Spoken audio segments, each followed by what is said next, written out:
اور وہ جو رئیس مسلمان ہیں وہ بھی سنو، اللہ کے رسول صلی اللہ علیہ وسلم یہ چاہتے ہیں، محمد الرسول اللہ صلی اللہ علیہ وسلم یہ چاہتے ہیں کہ آپ ان لوگ اللہ اکبر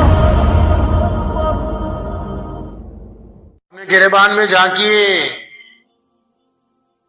زیادہ ادھار خوشیاں لے کے جینے کی کوشش مت کیجیے۔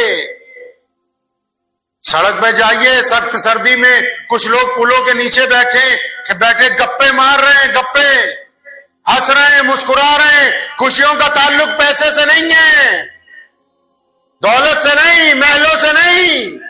محلوں میں تو جو لوگ سوتے ہیں ان کو نیند نہیں آتی، رات کو دو چار دفعہ گولیاں کھاتے ہیں، اس کے باوجود نہیں نیند آتی، اور صبح کو جب ساری دنیا اٹھ کے لطف لیتی ہے صبح سویر کا، اس وقت وہ مردے کی طرح سوئے رہتے ہیں جب تک سورج آدھی دوپہر تک نہیں پہنچ سکتا۔ ادھار کی خوشیاں مت خریدو، ادھار کے رشتے نہ بناؤ، ادھار کی یاریاں نہ لگاؤ۔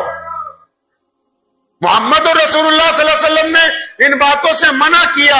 اگر تعلق بنانے ہیں تو اخلاص کے اوپر ہونے چاہیے، ان میں سود خوری کا، مطلب خوری کا کوئی بھی چیز بیچ میں شامل نہیں ہونی چاہیے۔ پیارے پیغمبر علیہ الصلوۃ والسلام آپ کو جینے کا راستہ بتا رہے ہیں۔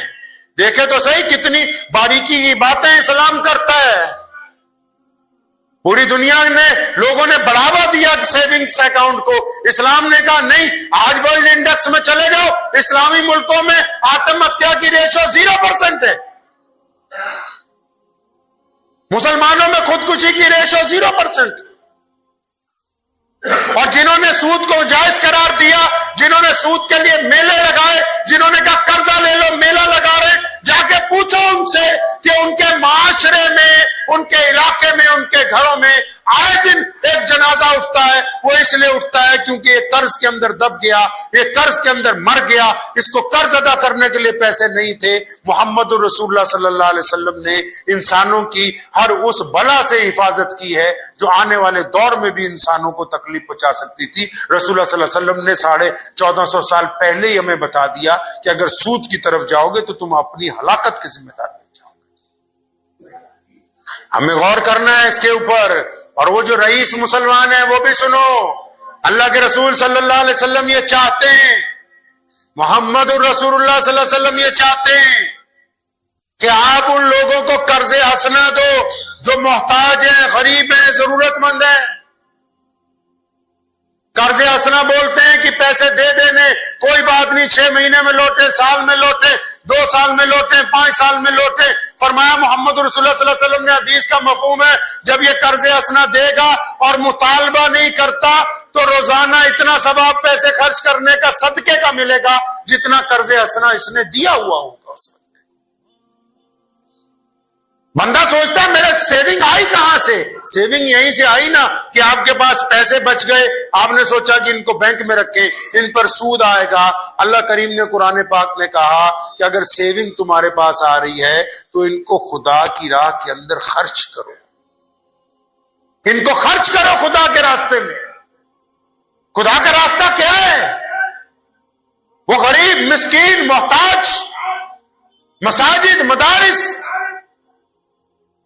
ضرورت مند لوگ، بیوائیں، کچھ یتیم، غریب بچے، اب ان کے اوپر خرچ کریے تو اللہ کریم اس مال کو 10 گنا اضافے کے ساتھ واپس لوٹائیں گے۔